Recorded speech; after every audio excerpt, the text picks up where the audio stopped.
जय श्री राम जी की। आप सभी का स्वागत है रामचरितमानस पाठ कथा में। रामचरितमानस पाठ करते हुए आज हम लोग वहां की कथा सुनेंगे। महाराज प्रजापति दक्ष के यज्ञ में जब मां सती का अपमान हुआ था।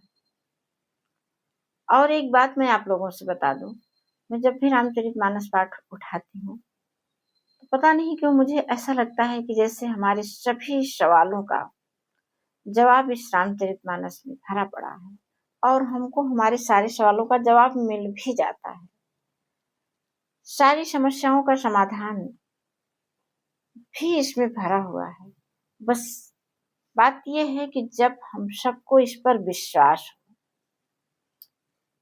विश्वास होने के लिए हम सबको एक काम करना होता है। हमेशा हम जो भी कार्य करें, या जैसे अभी रामचरितमानस ही पढ़ रहे हैं तो कल्पनाओं में भगवान श्री राम की छवि को अपनी आंखों के सामने हम बिल्कुल देख रहे होते हैं, तभी मन एकाग्र होता है और कथा का सार समझ में आता है कि इस कथा का उद्देश्य क्या है।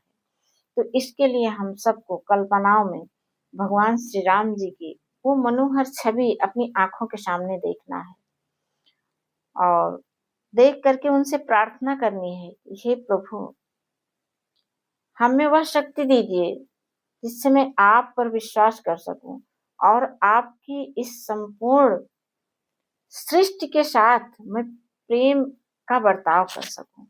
ऐसी प्रार्थना भगवान श्री राम जी से करके तभी हम सबको यह कथा सुननी है, तभी इस कथा का सार हमारी समझ में आता है। तो आइए चलिए हम लोग देखते हैं,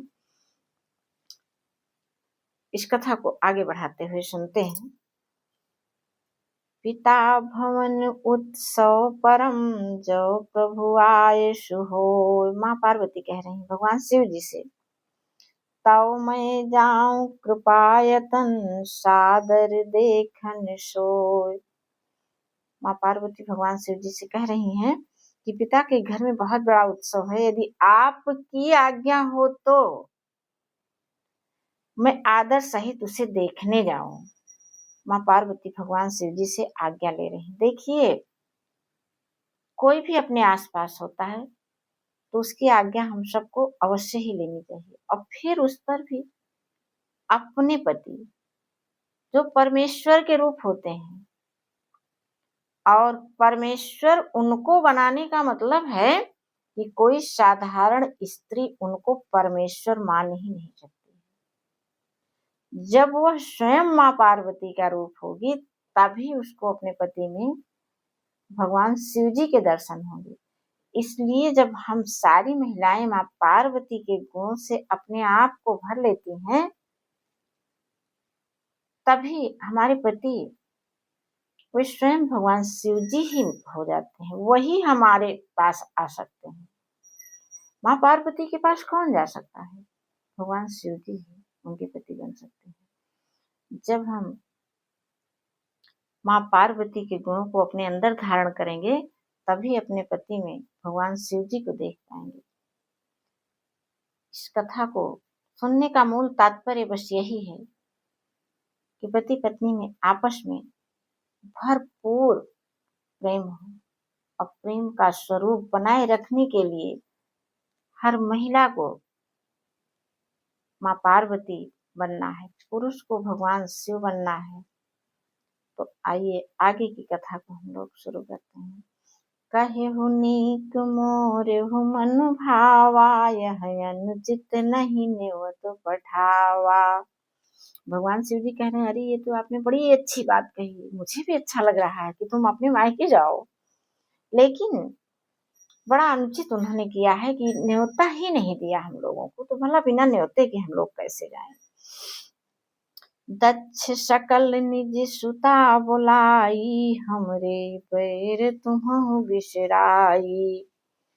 अपनी सारी पुत्रियों को तो उन्होंने बुलाया है, लेकिन मेरे बैर के कारण तुम्हें नहीं बुलाया। ब्रह्म सभा हम सन दुख पाना, तेहि ते अजहु करही अपमाना। जो बिनु बोले जाहु भवानी, रहै न शील स्नेह न कानी। शिव जी बहुत समझा रहे हैं कि देखिए बिना बुलाए नहीं जाना चाहिए, क्यों ना अपने पिता का घर हो। लेकिन देखिए सब जगह अलग होती है, लेकिन अपनी माँ का घर, सारी दुनिया एक तरफ, माँ एक तरफ होती है। पार्वती जी के मन में बड़ी इच्छा थी, नहीं मैं जा पाती तो कितना अच्छा होता। शिवजी भी कह रहे हैं कि यद्यपि मित्र प्रभु पितु गुरु गेहा, जाइए बिनु बोले हुन संदेहा। तदपि विरोध मान जहाँ कोई, तहाँ गए कल्याण न होई। वे भी कह रहे हैं शिवजी भी कि कुछ घर हैं जहाँ पर बिन बुलाए ही भी चले जाना चाहिए। वे घर मित्र प्रभु पिता गुरु, लेकिन उसके बाद भी बता रहे हैं कि तो भी जहाँ कोई विरोध मानता हो उसके घर जाने से कल्याण नहीं होता है। यदि इनमें से कोई ऐसा है जो हमको नहीं पसंद कर रहा है तो फिर उसके घर में नहीं जाना चाहिए। भांति अनेक शंभु समुझावा, भावी बस न ज्ञान उर आवा। कह प्रभु जाहु जो भी नहीं बुलाए, नहीं भली बात हमारे भाए। शिव जी ने बहुत समझाया, कहा बिन बुलाए न जाती तो ज्यादा अच्छा होता। लेकिन माँ पार्वती, होनी को कोई भी नहीं डाल सकता है। माँ पार्वती के मन में भी बड़ी तीव्र इच्छा हो रही है कि नहीं मुझे तो बस जाना ही है। कही देखा हर जतन बहु रही न दक्ष कुमारी, दिए मुख्य गण संग तब विदा कीन्ही त्रिपुरारी। पार्वती जी का बहुत अधिक मन जान करके उन्होंने अपने 2 गणों के साथ माँ पार्वती को भेज दिया कि अच्छा जाओ। पिता भवन जब गई भवानी, दक्ष त्रास काहू न सनुमानी। गई तो माँ पार्वती अपने पिता के घर, लेकिन दक्ष त्रास यानी राजा दक्ष के त्रास में, यानी उनके पिता के डर से कोई उनके सामने ही नहीं आ रहा, कोई उनसे बात नहीं कर रहा है। सादर भले ही मिली एक माता, भगिनी मिली बहुत मुस्काता। प्रेम पूर्वक एक मासी मिली, पहने व्यंगात्मक हंसी, हंसते हुए मुस्कुराते हुए से चली जा रही हैं। लो बिन बुलाए आ गई हैं। देखिए मान अपमान सबके जीवन में लगा रहता है, सुख दुख सबके जीवन में लगा रहता है, लेकिन उसके बाद भी हम देखेंगे कि ये मान अपमान और सुख और दुख ये थोड़े होते हैं, लेकिन सुख और दुख में दुख थोड़ा होता है, सुख अधिक होता है। वही चीज माँ पार्वती के साथ में भी हुई। दक्षिण कछु पूछी कुशलाता, सती बिलो की जरे सब गाता। उनके पिताजी ने एक बार भी उनकी कुशल नहीं पूछी। इनको देख करके वो मन में चिढ़ गए। सती जाई देख्यु तब जागा, कतहु न दीख शंभु कर भागा।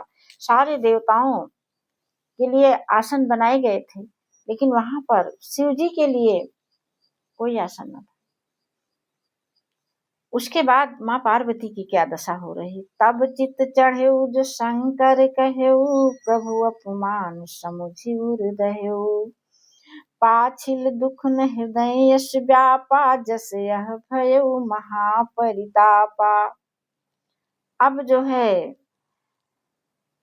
उनके दिमाग में आया कि ये तो शिव जी इसीलिए हमको नहीं आने दे रहे थे। बहुत बहुत मन में उनके दुख हुआ। यद्यपि जग दारुण दुख नाना, सब ते कठिन जातियो माना। समुझि सोषति भयउ अति क्रोधा, बहुविधि जननी कीन्ही प्रबोधा। अब जो है ये सब देख करके माँ सती के मन में बहुत दुख हुआ। उनकी माता उनको बहुत समझा रही है, लेकिन एक भी बात जो है उनकी समझ में नहीं आ रही है। शिव अपमान न जाई सही, हृदय न होई प्रबोध। सकल सभहि हठी हटकी, तब बोली वचन सक्रोध। परंतु उनसे शिव जी का अपमान सहा नहीं गया। इससे उनके हृदय में कुछ भी प्रबोध नहीं हुआ। तब वे सारी सभा को हठ पूर्वक डांट करके क्रोध भरे वचन में बोली। क्या बोल रही हैं, इसके आगे की कथा हम लोग अगले दिन सुनेंगे, अगले वीडियो में जानेंगे। देखिए, हम सब थोड़ा ही सुने, लेकिन उसको आत्मसात करें अपने मन में, उससे कुछ सीखें, उसके प्रति हमारे मन में विश्वास हो। श्री रामचरितमानस की कथा जो है, सबसे पहले तो इस पर विश्वास करना होगा। भगवान श्री राम जी को अपनी आंखों के सामने देखते हुए उनकी कृपा प्राप्ति के लिए उनकी कथा पर हम सबको विश्वास करना होगा, तभी हमको इसमें से सब कुछ मिल पाएगा। जहाँ विश्वास है वहां तो कुछ भी नहीं है। ठीक है, अगले वीडियो में हम लोग फिर मिलेंगे। जय श्री राम।